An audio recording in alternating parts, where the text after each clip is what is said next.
what drew you to this new role? Employment and a good script. I like working on good scripts, and so I think this is one of them. Danny was in here and he was saying that there are a lot of similarities between you and your character, especially in the ladies' man aspect. Really? And I'm wondering what your take is. Danny's got my character all wrong. He's got me all wrong. I see. I know Gibbs is more of a sort of an innocent, like a free spirit type young man. He's single, obviously, so he's kind of like in the moment. I think it's different than being driven like, oh, I gotta score tonight. I gotta get a notch on my belt. I think he's a different type of human being. He's just like, he's working and he's with his boys when he's with his boys, and when he connects with a young lady, he's open to enjoying that as well. Okay. So that's what I see him as. That's not a womanizer, is it? He was talking about how buff you are. I mean, he was. Oh, really? With your shirt on. No. That's all ridiculous. You might. I might, but that's ridiculous. We'll see if we can talk about something else. Nah. Well, he was also mentioning this is sort of like a male Sex in the City. So, who do you think your character is? I'm gonna say the chaste one. Who was the one that was sort of the one that was Charlotte. Charlotte. I like Charlotte in that show. I like them all. I like that show. But Gibbs is Charlotte, so take that, Danny. But he said he was Charlotte. He's wrong. See, he's wrong. I don't know how he's interpreting the scripts. Adam Bush was Charlotte. Oh, really? His character was Charlotte. Why is Danny's word bond? Listen to me. He was the first one we talked to. That's all it was, right? It's funny that you all want to be Charlotte. Yeah, why is that? I don't know. So how much are you, specifically your character Gibbs, how much is he really trying to get Danny's character back out in the game after having his heart broken?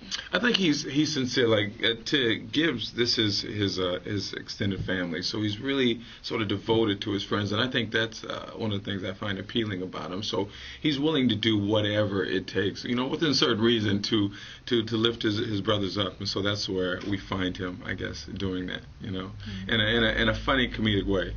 And so, I give credit to Brecken Myers and the other writers for the script, because I don't know, it's kind of a thing we may have seen before, and I just think that their take on it is funny, and so I like that.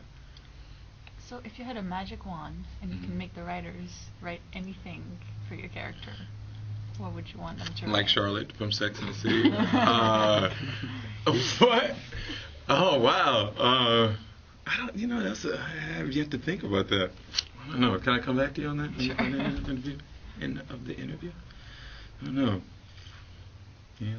So, are you enjoying the sitcom format after years on hours? It's painful, but alcohol helps. So I can do anything with like a fifth of vodka. So that's what I'm doing. You'll notice in the pilot a lot of my words are slurred and whatever. And it's because they got a margarita slush machine in the back. And you guys are welcome to come by. It's a party all the time at Men at Work. So trust me. Men at Work. Listen, I like the multi-camera thing, because we kind of get that immediate response from the audience right there. And so that's cool. We can know if something's working or something is missing, and sort of tinker with it. And it's like performing live. To me, it's I kind of liken it to being a sort of a musician, kind of getting that instant feedback, and I find it invigorating at times. Okay. Can you give me 3 of your favorite TV shows and tell me why? Yeah. Right now, Happy Endings, I love, because they just make me laugh. Modern Family makes me laugh, and 30 Rock makes me laugh. These are 3 shows that I enjoy right now. Yeah. So you're all comedy. Right now, yeah, I seem to lean towards comedies. So not into Breaking Bad or Downton Abbey or Homeland or any of those other kinds of things? I just started on Southland recently, and I like Southland. I find that to be gritty. I know I love Mad Men, but that's been off for a while. But hopefully, I'm looking forward to it coming back. Yeah, and then I was saying earlier how I missed The Sopranos, because I really enjoyed that. And The Wire. I'm sort of watching those on DVD. So I can get into dramas, but I guess because of my attention span, I'm like, comedies are 30 minutes. I can get some, 22. Get some entertainment and get out of there. You know what I mean? Sometimes the hour long is a bit much for me. Do you ever look at the comedies as sort of a learning exercise in terms of the way you might do something? Well, I kind of just get entertained by them, and I get inspired by them. I go, if I want to be a part of projects, I want them to be as good or maybe even better than what I'm enjoying. So I kind of think of it like that. Like I can be entertained and just watch it as a fan, and I go, okay, let's do stuff like good like that, So, I mentioned those shows, so we got our jobs cut out for us, our work cut out for us, whatever. So you want to be on something that you'd like to watch? Yeah, and hopefully entertains people like yourself, man. Everybody here with the tape recorders. Well, if you were going to compare this to another comedy that was on the air style-wise, what would you compare it to? I think it's unique in that regard, because we are sort of exploring, male relationships for the most part right now. I don't know. I guess I've yet to watch it really get into the Big Bang Theory. Maybe they're doing the same thing over there. So from like a mostly male perspective, I think we're unique in that way. Different from Entourage, although I found Entourage appealing. I just think it's a different setting, and we're just talking about different things, really. So it'll be unique in that regard, I think. Well, I know you haven't seen the scripts yet, but like, what sort of things are you guys going to do the male bonding over? Because very often it's video games or it's even though girls play too. By the way, I'm suggesting we do some polka dancing, stuff like that. Usual stuff. Yeah, usual stuff that guys like to hang out doing shopping for shoes. I don't know. I have no idea what these guys. I have faith though in the writers, because like I said, Brecken wrote a decent, good pilot, and I know we got Matt Tarsus on it, who was a writer on Scrubs, and so I was a fan of Scrubs as well. So I'm encouraged by the guys we have, and I can't, we'll see. Do you have any dream guest stars for the girls that come in? Because I feel like a show like this is kind of ripe for all the potential dates that go wrong. Yeah, fingers crossed. Dream guest cast. Let me see. Yeah. She may be preoccupied. She's not busy. She may be right. Nicole Scherzinger. Yeah, she may be in between employment opportunities right now. She can come on by, sing a song if she like. Let's see who else. Who else do you think would like to come by? I don't know. Who would you guys think would be good on the show? What do you think? Let's see with us. You guys kind of got a feel for Danny and myself. Who do you think would pair up well with us? Well, but they're not supposed to pair up well, because we imagine that the humor comes from when the dates go wrong.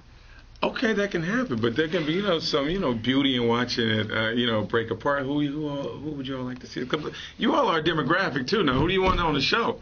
I'm a big fan of Lizzie Kaplan. Who's Lizzie Kaplan? From Party Down, and she just did New Girl. I think she and Danny would be a funny pairing. All right. Yeah, hopefully people in the right ears hear that there. Clearly I'm not in casting, so But it's what you want to see. You want to give the people what they want. Yeah. 3 minutes, you guys.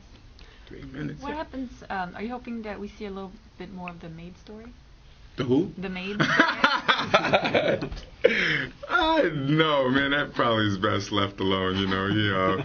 That's the beauty of Gibbs too. He can experience something and fully enjoy it, and then kind of keep it moving, keep it going, and that's kind of his way. So we can do that until maybe he he gets hit by a Lizzie Kaplan type, and then he wants to sit down for a second, and then we'll see. So he generally lets stuff roll off his back and might not even notice it unless somebody points it out. Right. He's kind of innocent that way. He's fully invested in the moment, and he's great with it, and I think he's a great time. And then he's like, okay, we'll see you later, and we'll have a good time. And I think he does it in a sweet, sort of loving way, if that's possible. And that's sort of my take on him. It's hard because it's only one episode. I know. This could be it for now. We did plenty, I think. I think we did good, folks. We can talk more about Sex in the City. Favorite episode. Y'all want that to come back. Every episode will have an homage. I used to love that on the HBO. Me too. They could have kept that going too. What about the magic wand question? Back to the magic wand. Well, nice little storyline. I think with Nicole. I gotta forgive me for getting that. That's a tough name, right? Isn't it? Yeah. Shorten it. Yeah, she can get a recurring or something on the show. We work together. It'd be nice. I mean, professionally speaking, I'm just thinking of the art. Of course. Of course. And would you be dancing with her? Dancing on Gotta do something. But then Danny, I would take off the shirt and show off some packs. Some little dancing numbers there. Ah, yeah. Dude, that could be crazy. For the audience, man. James. Okay. What'd you say? We premiere on May 24th. Men at Work. Trust me, it's gonna be a good one. Okay. From at least, from the pilot. We'll see. Hopefully, hopefully we'll build from that.